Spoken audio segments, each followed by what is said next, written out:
Hello, everyone. This is the Insert Title Show, and I am your host, Wolf Strife. On this episode, I'm going to be talking about the Tomb Raider Comics Archives Volume 2. I guess that's what it's called. But yeah, this is really good. I just got this back about 5 or 6 months ago, but I just now went through it like yesterday. I think I actually finished it off. And yeah, it's pretty good. I mean, it took me a while to get around to it just because I had so much other stuff to do, but I enjoyed going through it. I think overall, though, I do like Volume 1 more. I think it just had better stories, but this volume's pretty good. It's just that a lot of the stories are kind of weird, like a lot of supernatural stuff like demons and hell, I think there's even some time traveling in the first couple of issues. So yeah, kind of weird stuff. I'd rather see Lara Croft in a tomb or, just discovering some new ancient civilization or artifact, that kind of stuff. But I mean, whatever. The artwork in this volume is really really nice overall. My favorite artists are definitely Andy Park, Randy Green, and Tony Daniel. I just like their styles and their, just their way of drawing Lara Croft. I guess if I had to pick one, I would definitely go with Andy Park. I just feel like his style, as far as comics go, his style is Tomb Raider. Like it's really that good.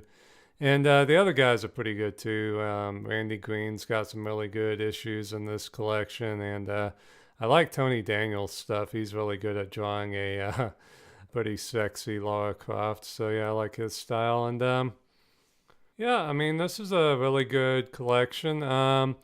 It is kind of missing a few things. Like I think issue 25 was missing from this archive, so that's kind of a big plot hole because I think issue 25 was actually a crossover between the Tomb Raider comics and the Witchblade comics. So I guess that's maybe why issue 25 isn't in this archive because it's technically part of the Witchblade series. And so in that issue, I think Lara Croft actually died. And so we don't get to see that when we get from issue 24 to 26. In issue 26, she's already dead. So it's kind of like, well, what the fuck? But it's not that big of a deal. She doesn't stay dead for long. So yeah, whatever. And there are some good stories in this one. My favorite was probably the one where Lara Croft was held prisoner in the Egyptian underworld. I think it's called Duat. And she's being held prisoner there by a vengeful pharaoh who's mad at her for desecrating his tomb. So yeah, that was a pretty interesting one. And there are some other cool ones like I think there was one where she ran across a bunch of conquistadors who are looking for gold naturally. So yeah, that one was pretty good. And there's just a lot of monsters and demons in this volume. So yeah, a lot of kind of crazy supernatural stuff. But yeah, like I said, it's pretty good. It's kind of weird though that every important man in her life in the comic series anyway ends up dying. It's kind of odd. I don't know why they went that route. Maybe just to kind of keep Lara Croft on her own and kind of tough, kind of that stereotypical tough loner type.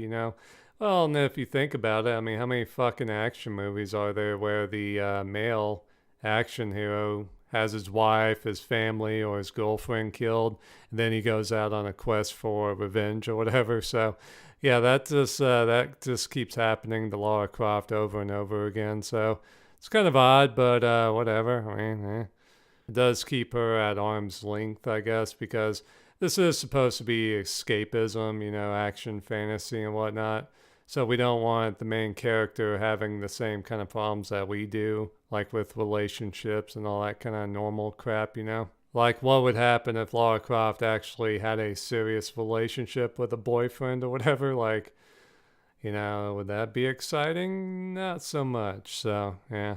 And I mean, this has been poked fun at in movies and video games, like The Last Action Hero kind of makes fun of that. And even in Metal Gear Solid 2 with Raiden, I think Hideo Kojima was kind of trying to show the differences between, Solid Snake, who's this lone badass dude, And Raiden, who's also a badass, but he has a girlfriend and all the problems that arise from having a girlfriend and stuff. So, yeah, I think he was intentionally doing that to kind of just show, like, hey, Snake is awesome and stuff, but he's kind of almost an anomaly, I guess, just kind of a sad loner guy. But Raiden is much more of a real normal kind of guy, at least as far as his relationship with his girlfriend is concerned. So, yeah, I guess that's what Hideo Kojima was going for. But anyway, this is a really good volume, and I can't wait to check out Volume 3. That actually just came out a couple of days ago on Halloween. So, yeah, I'll try and pick that up soon. But yeah, Volume 2 is pretty good.